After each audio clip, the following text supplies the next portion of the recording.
everyone. Welcome to our November Book Club Favorites event, where we'll be discussing Colleen Hoover's long-anticipated novel, It Starts With Us. We're joined today by Mackenzie Newcomb, founder of the Bad Bitch Book Club, our publicity pro, Ariel, and our sales specialist, Teresa. Before we get into our discussion, I want to let everyone watching know that 3 lucky viewers could win a copy of All Your Perfects and an Atria tote bag. To enter for your chance to win, just leave a question in the chat below, and we'll try to get to all of the questions in the video today. And now into book club. Teresa, to start us off, could you tell us a little bit more about this novel? Yes. So Lily and Atlas may have had a rocky start when they fell in love a decade ago. But this is just the beginning for their second chance at a happily ever after. It Starts With Us picks up right where It Ends With Us left off with that infamous Colleen Hoover line. You can stop swimming now, Lily. We've finally reached the shore. So you'll get an inside look at Atlas's point of view when he fell in love with Lily all those years ago, and watch as the two pick up where they left off and have a few hurdles to jump through along the way. That's perfect. Mackenzie, do you want to just launch us into this conversation? Because there's a lot to cover here. There's so much to cover, and we don't have a ton of time. So let's get right into it. So I want to know from you all, how long have you been Colleen Hoover fans, and how did you discover her books? Well, for me, that's a fun question because I'm her book publicist here at Atria. So I have been reading her since we acquired her in 2012 or 2013. Wow. So I've been on the train for a while, and I've also been waiting for this very moment in time for a long time because she's always been a great human, a wonderful writer, a person who has a ton of fans, and it's just amazing to see it magnified in this way.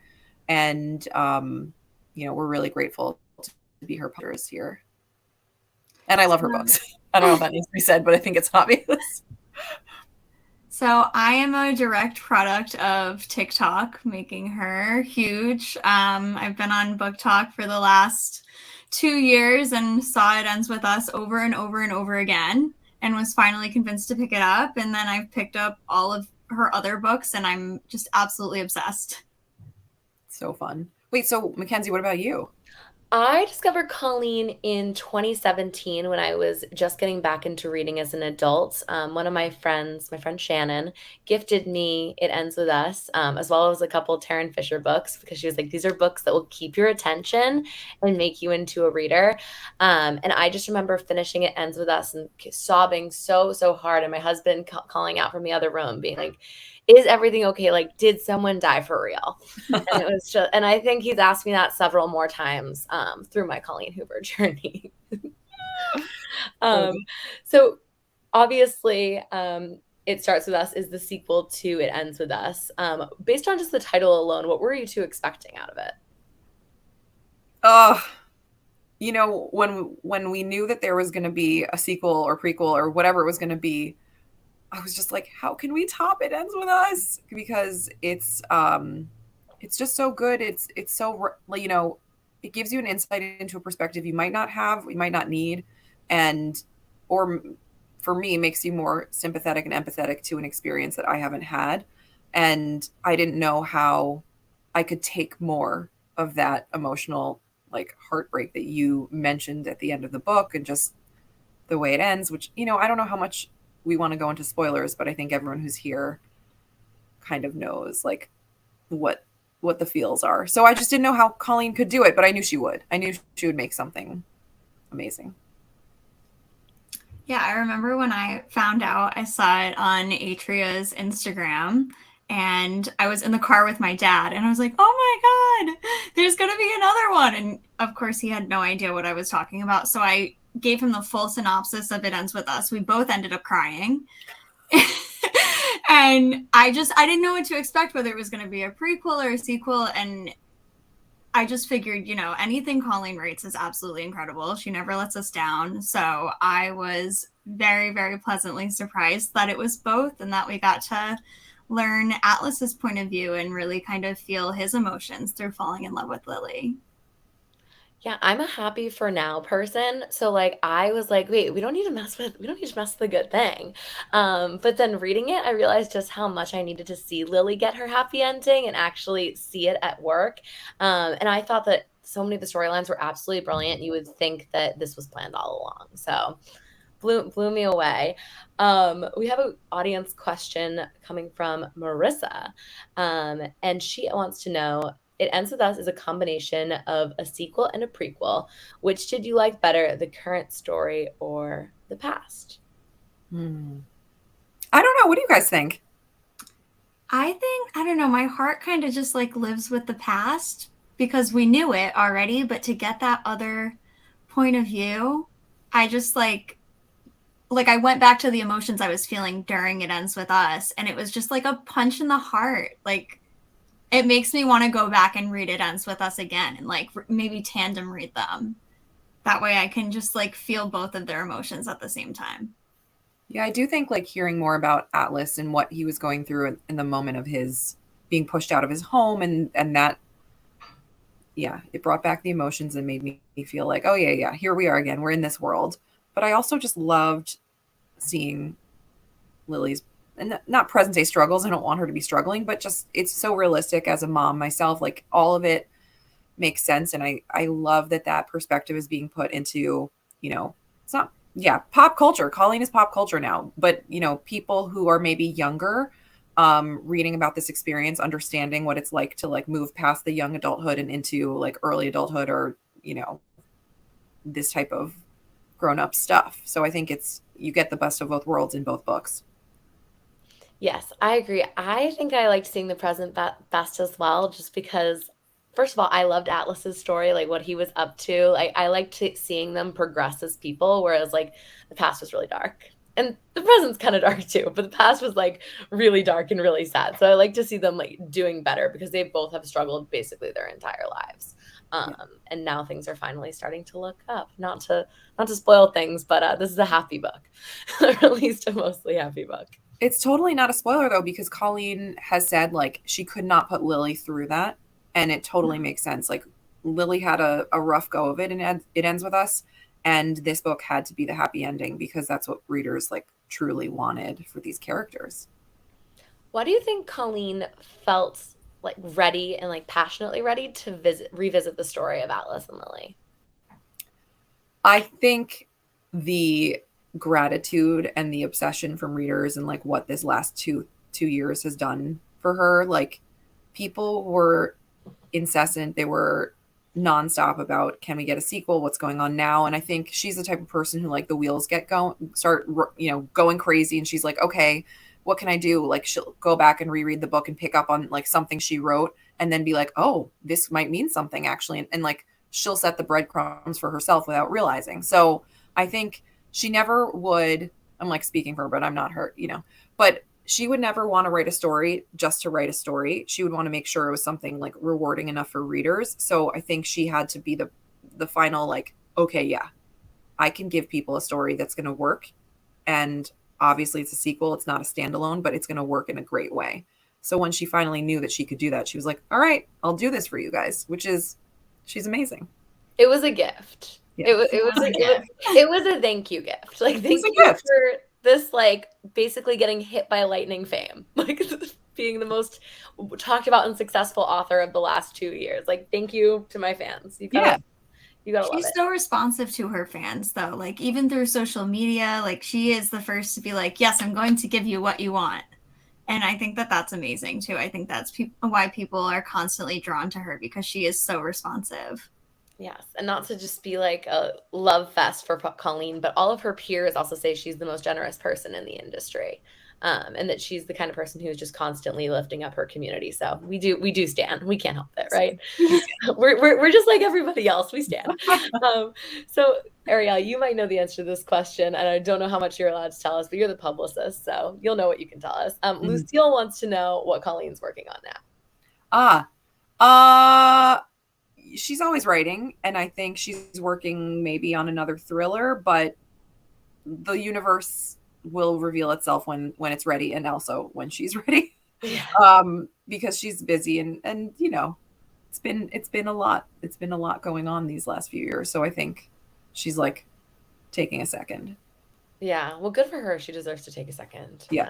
Especially like with the context of a book like It Starts With Us, which is like obviously really emotionally a really emotional book, Yeah. especially to write. But I So- will say that, so sorry, Heartbones is coming in print from us in January, at the end of January. So people who couldn't access it in bookstores before because it was self-published, it will be out physically next year. So that's exciting. That's really exciting. So shifting gears a little bit, female friendships in this book are incredibly important. And Colleen laments often about how Lily's support system in this book is, a game changer for her. Let's talk about Alyssa. Let's talk about her because Lily describes her as not a ride or die, and that's one of her favorite things about her. And I really loved that too. Wait, yeah, tell me what you like love about the not the ride or die thing, because at first I read that and I was like, wait, what does that mean? But then obviously I understand now. But what do you think is so great about that? I love that she's basically like, there's so many people who always want to believe the absolute best in everybody that they're connected to. She's like, she's not a ride or die sister. She's willing to tell Ryle what he did is wrong and that like his actions will have consequences with her as well as the rest of the family, and he's not just going to get away with it. And I think there's so many people who will protect their family at absolutely all cost, and she's not one of those kinds of people, and that's one of the things Lily loves about her, which I personally really appreciated in her character. Yeah, Alyssa is definitely my favorite character, and I think like the best types of best friends are the ones that ground you and don't sugarcoat things. And I find that like my best friends in life are the ones that will just tell me how it is. And so having that both for Lily and then how Alyssa deals with Ryle, I think she's so based in reality and she's a realist and she sees things for what they are. And I think that really allows her to kind of be unbiased between both of them. And it makes her a good friend because she can give that unbiased advice. Yeah. I mean, what you guys said, like, it's incredible that she's there, but she's also a realist. And maybe she's a little perfect in that way because like you said, some friends are like, yeah, I'll defend you till the death. But I just love their little, they can like look at each other and know, like they know each other so well, they can read when someone's not telling the truth or like when a half truth is said kind of. And I love that. And I think everyone needs that. And it's great that they found that in adulthood, because some people have like friends since birth and some people make those friends in adulthood, and that can happen at any time, whether it's like college, work, whatever. And for them, it's kind of work and kind of living, and it's lovely. Yeah, I love that. Your best friend is still out there. Like you may not have met them yet. You may not have. Exactly. Like that song, Michael Bublé song, right? I just haven't met you yet. Yeah. Yes, but with friendship. But with better. Even better. Sorry, that was the one.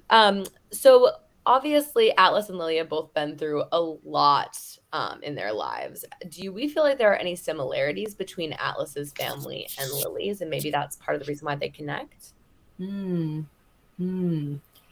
both kind of creepy. Go ahead. I think definitely. I mean, I think, they both had really hard childhoods, and that's something that a lot of people bond over. And whether the trauma is exactly the same or just a little bit similar, I think that that's something that really kind of puts them together and makes them care so much more for each other.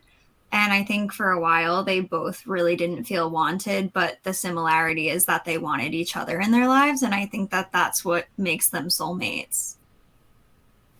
Like, I'm gonna end up crying. I mean, yeah, it's amazing. I mean, the way that they mirror each other in their familial life. And Lily's lucky because her mom is in a great place now in present day. But this story is about Atlas's present day with his family. So I don't know, Mackenzie, what do you think about what's going on with Atlas and his mom? I mean, his mom is obviously the worst. I mean, in the book, actually, she's not even the worst. She's like the fourth worst. But she's certainly up there. But what I love the most about Lily and Atlas's relationship is they're both so committed to breaking the cycles of abuse that they've been through in their lives. And I think Sutton will be a marginally better mom for Josh. I think I mean, it's already like he's already 12. I mean, and she didn't even know his age. Like, I don't think that she's going to go above and beyond to prove herself, but I am hopeful that she can be like a pleasant acquaintance in his life. And that the next generation, the next cycle will just be better. What about y'all? Do you have faith? Yeah, I mean, it's such a powerful message, but like Josh is amazing character. So we're blessed with that in this new book. I don't know how much we want to say, but just if you're in the chat, and by the way, you should be in the chat because we do have a giveaway for all your perfects and an Atria tote. So drop a comment if you'd like to be entered in that contest, sweeps, or whatever we're calling it. But I kind of lost my train of thought there. So you guys pick me up on Josh and Sutton and like what's going on. Yeah, Teresa, what do you believe like for the potential for Josh? I mean, I think, Atlas really kind of used his personal experience to show Sutton what he went through, and kind of show her that she's creating a cycle and doing it again. And I think, he is doing for Josh what he needed as a child. And I think that in itself is beautiful because it shows so much growth. But yeah, I don't know. I mean, for the sake of Josh and Atlas, would wish Sutton would just go away and she can live her own life. And she obviously wants to do that. But I think, Atlas and Josh have created such a beautiful relationship that if Sutton disappeared, I wouldn't be upset about it. No, we'd all be better for it, for sure. We have another audience question. So Micah wants to know, when you all read a novel that makes you cry, do you ever have to put the book down to collect yourselves, or do you continue to dive in? Oh my gosh, I totally am like dripping tears. I need to blow my nose. I'm like, I need to put this down for a minute.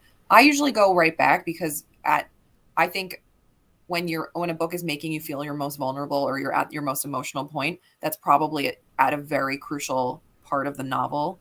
I mean, mostly I cry no matter what, but I want to keep going because I need to know what's going to happen and kind of have the emotional release of whatever it might be. If it's a happy ever after, if it's a happy for now, if it's just like the characters are doing something amazing. One of my favorite books is A Man Called Uwe by Frederick Bachman. And that book just destroys me, even just thinking about it. So I remember powering through that. I keep going after blowing my nose. Yeah, so anyone who knows me knows that I cry at absolutely everything. So you can't really go by me. But usually I have to collect myself because I can't see through the tears. So I'll give it like a minute. But I mean, once I pick up a book that has me feeling that way, there's no putting it down. Oh, yeah. I'm finishing this book, but it's going to take me a second to pick up another one. I agree with you. You need to come down from that experience. Exactly. Yes. I'll definitely have a book hangover if my eyes are burning from all the tears. I don't think I've ever been able to start a second book the day I finished a Colleen Hoover book. No. But unless it's another Colleen Hoover, then I'll pick it up. Do you feel like because you've had an emotional experience, you then need to talk to someone else about it? So you instantly are like looking for a community around a book as a result of the emotional release? Yes, which is why I started a book club. Yes. To get people to go through that same thing with me through Facebook threads. There's always someone else who's read the book. And especially with Colleen Hoover books, there's definitely somebody else that you know personally in your contacts you can text about it and they'll soothe you and understand exactly what you're going through. Very much so. So true. Speaking of which, what do you think it is about Colleen that makes her fans feel so connected to her? I mean, I could talk about her for like hours and hours and days and days. I think she's one of the most genuinely good people out there, and she wants the best for other people. And she's, so thrilled by her success, but it doesn't matter to her. Like, what matters to her is giving back to her community and her family and her friends and the people who support her. So as a person, truly one in a million. And then I think that is reflected in the way she shares about her life on social media or allows people in or, helps out a homeless kid in her hometown, anything like that. She's just a person that you can relate to because she's just a girl from Texas, and I think that makes people want to support her because she supports other people. I think her writing too is just, it's written, all of her books are written in a way that almost make you feel like you are the main character. And everything she writes is from experience of love or loss. And so having kind of that, like that background to put into her books and writing in a way that, allows us to kind of understand and empathize, I think makes her books just so enthralling. Yeah, I was actually talking about this with a friend last night at dinner, and we were saying there's really two things I think are the case. One, I think that Colleen writes about complicated people falling in love, and I think at our core we all consider ourselves kind of complicated people. And so to see other people who have been through really difficult times still getting their happily ever after, or at least a happy for now, is really soothing. And then the other aspect is Coho books are really accessible. A lot of them you can get on, Kindle Unlimited. For a lot of people, it's their first time falling back in love with reading as an adult. And I think people thank Colleen for giving them that second wind and that passion back.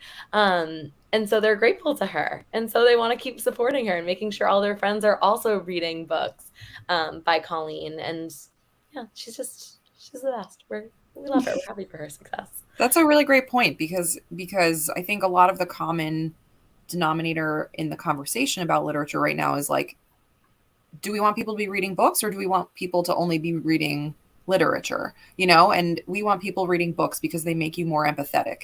So the fact that you can dive into one of her books, possibly relate to the main character or possibly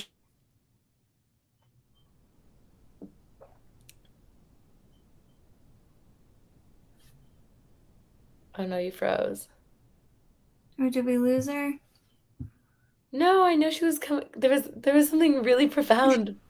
Oh, we got her back. We lost you. Wait, that was so weird. I could see myself and hear you guys. Honestly, I don't know what you heard.